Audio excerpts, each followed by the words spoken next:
Pastor Lindsey Williams has been an ordained Baptist minister for 28 years. In 1974, he became the chaplain to the workers of the Trans-Alaska Oil Pipeline, where he received executive status working and rubbed shoulders with the world's elite oil executives. He spent 3 years living with these people and attending their board meetings. He wrote about his experiences in the eye-opening book, The Energy Non-Crisis. In June 2008, due to the sensitive nature of the book, Pastor Williams' life was threatened by an oil executive. He was forced to shut down his website and stop selling his books and CDs. In January of 2010, this same oil executive, who is now in poor health, told Pastor Lindsey, "I'm too old to care. Tell them everything." Pastor Lindsey Williams, it is my pleasure to start off 2011 by welcoming you to the Global Freedom Report. Thank you, Brent, for allowing me the privilege of being on the Global Freedom Report for the first time. And if this afternoon I began just by, right off the cuff, telling all of your listeners everything that's going to happen for the next 6 months, they would think that something was wrong with this guy. They'd say, who in the world is he? But I could do that. Right now, if I wished, I could tell you everything that's going to happen through the year 2012. But in order to give some background so that you'll understand where I'm coming from, may I say that I'm just an ordinary, everyday guy that puts on his britches just like you do every morning. The only difference is, by the providence of God, I had the privilege of being the chaplain to the elite of the world for 3 years' time. And really, it had to have been by the providence of God, because there's no other way it could have happened. I went to Alaska as a missionary numbers of years ago, an aviation missionary. And just after arriving in the state, I heard that there was going to be the building of the Trans-Alaska Oil Pipeline, and that 25,000 pipeliners would converge on that state to build that 800-mile, 4-foot diameter pipe, the biggest project ever undertaken by private enterprise in the history of the world. And the first thing, Brent, that came to my mind was 25,000 of the roughest, toughest, cussingest, drinkingest, orneryest folks on the face of the earth. They must need some spiritual guidance. So I went to Alaska Pipeline Service Company, who's a consortium of 9 major oil companies that were going to build that pipeline, and I said, don't you need a chaplain on the pipeline? At first they laughed at me. Finally they said, okay. I kept going back and back and back. They said, we'll give you the northern 7 work camps from the Arctic Ocean down to the Brooks Mountains. You just go up there and see what you can do. We can't pay you anything. But just, I'm quite sure, Brent, they thought I'd last maybe a week or two. I didn't. And about 6 months later, the personnel relations man with Alaska came to me and said, Chaplain, we never knew the value of a chaplain on a pipeline before. You're saving us thousands of dollars of counseling fees we aren't having to pay. We'd like to offer you executive status. And Brent, that's where it began. Because I said, what is executive status? And he said, you can go any place you'd like, see anything you want to see, and we would like to invite you to sit in on our board meetings in that advisory capacity in order to help the relationship between management and labor. Again, I say, this could have only happened by the providence of God. It sure sounds like that. Now, and we are going to talk about all those things, what you think about 2011, 2012, but I'm really curious. You lived with these people. First, could you actually be a little more specific? Did you live like in the same house or building or just the same community? And then is there anything you can tell us about these people? And what I mean by these people, I mean what you've described as the world elite oil executives. Can you give us a glimpse into the personalities of at least some of these globalists? Well, when I asked them what executive status was, they said you can live in the executive dorms when you're at Prudhoe Bay, which was about 2 days out of the week. So, Brent, I literally sat across the dinner table from, stayed in the same dorms with people such as heads of the World Bank and the IMF, top oil company officials, and congressmen. And whenever they would come to the pipeline, they would see that hard hat with chaplain written on it, and it was kind of like being a mascot. So as a result, I got to rub shoulders with people that I could have never touched as a pastor, even though I'd been a pastor of a church for 12 years prior to that. Now, just a few things about these people. They don't think like you and I think. They live in a completely different world. These are the kind of people that if they wrote a check in the amount of $1 million per day for the rest of their lives, they would never spend their fortunes. And they do have a code of ethics. This was one of the first things I was going to point out on your program today is, as I listen to these people, I learned to listen to their buzzwords. Now, the elite of the world have a code of ethics. It's not the same code of ethics, Brent, that you and I have, which comes from the Bible. And it's not the God that you and I worship. They do have a God, positively. And many of them are involved in the occult. But they do have a God, the God of this world, the prince of the power of this air, the spirit that now worketh in the children of disobedience is what the Bible calls it. And their code of ethics, one of the parts to it is they must tell the world everything they're going to do before they do it. Let me say it emphatically to every person listening to Global Freedom Report today. There positively is a group of people on the face of the earth who control the world. They tell the president what to do. They dictate to Congress what bills to pass. They control the currencies of every nation. And when I say every nation, I'm talking about China, as well as Japan, as well as America.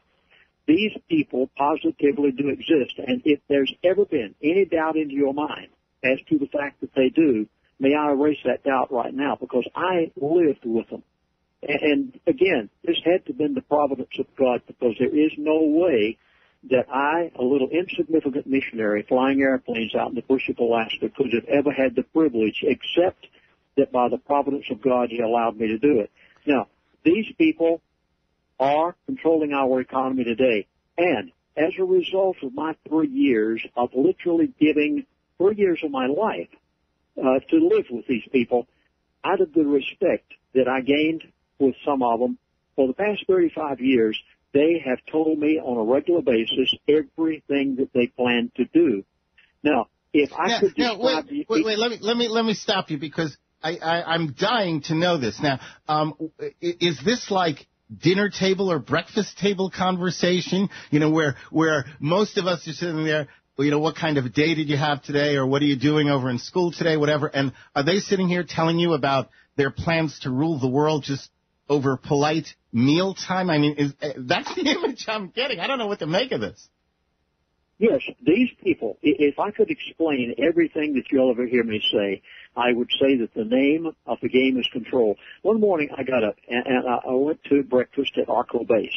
Any of you that know anything about Prudhoe Bay, you will readily recognize this. BP was on the west side of the field. Arco Base was on the east side of the field. This is where the executives came when they came to Prudhoe Bay. Instead of living down with the workers, they had their own dorms. I was allowed to live in them for a period of time. I remember one morning I got up, went to breakfast, and I was introduced by one of the Arco executives, and he said, sitting across the table from you, he said, is the International Secretary-Treasurer of Exxon. Now, they would talk freely with me because I was on their oil field. They were not in my church. And as a result, you're right. They talked about control. They talked about how they would manipulate this. They talked about what they were going to do in government. They talked about how they control both the Democratic and Republican Party. They went on and on and on with details. These people positively do control the world, Brent. Wow. In your book, and I know you've got several books out there, but in this particular book, The Non-Energy Crisis, could you tell us some of the things you wrote that at the time you were pressured not to reveal? In other words, you had to stop selling the books and everything like that. You were obviously pressured to not tell this, that, and the other thing. I know that's supposedly been taken off you, but that chain. But can you give us a glimpse into, what were you told not to reveal? Well, there's one chapter in my book, Energy Non-Crisis, entitled If Gull Island Doesn't Blow Your Mind, This Will. That chapter was actually written by the senior executive of Atlantic Richfield after the pipeline was all completed, and we put it in our updated and enlarged edition. That probably is the one thing that bothers them more than anything else. There is, on the North Slope of Alaska, there is enough crude oil to supply the entire United States of America for over 200 years if every other supply in the world were cut off. Now, this means then that we would not be obligated to the Arabs, we'd not be obligated to OPEC, but they can't have this. We must be obligated to them because of the agreement that was made between Henry Kissinger and OPEC, oil-producing countries, back 40, 50 years ago when they first found oil in the Arab world. And all of this goes back to a story that is so intriguing, and I learned every bit of this when I sat and talked with these people as to how they intended to bring America to the point where it is today. How were you threatened? I mean, you basically, whatever was communicated to you was sufficient to get you to stop selling books, stop selling CDs, just, what, can you tell us? You have to understand a little background to this. These people, I remember one day one of them called me up on the phone and he said, "Chaplain, you've gone too far. You're saying too much. You're going to have to close down your website." He said, "You've got to take certain things out of your DVDs." Well, I, at that point, knew that John F. Kennedy tried to argue with these people, and you know what happened to him? He was president of the United States of America. So there was no sense in me thinking that I couldn't do anything opposite to what they want. The Gull Island story, it drives them crazy. The fact that I mentioned some names and talk about some people, they have a very difficult time with it. But yet, on the other hand, when I said, okay, I'll go along and take a few of these things out, if you'll just allow me to keep telling the world what your plans are. So at that point, they begun to explain to me their buzzwords.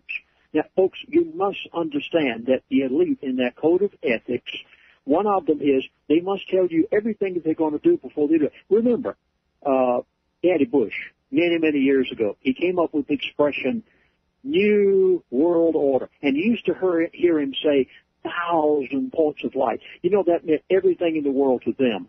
To the average person out there on the street at the time, it didn't mean a thing.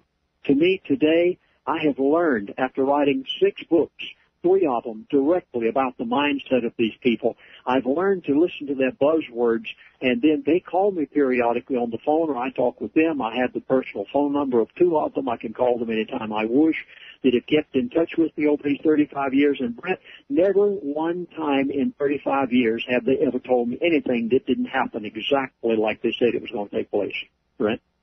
Now, okay, you were told basically you've gone too far and you understood you had to respect that. But then last year, the same oil executive who told you that turns around and says, I'm too old, I don't care anymore, you can tell everything you know.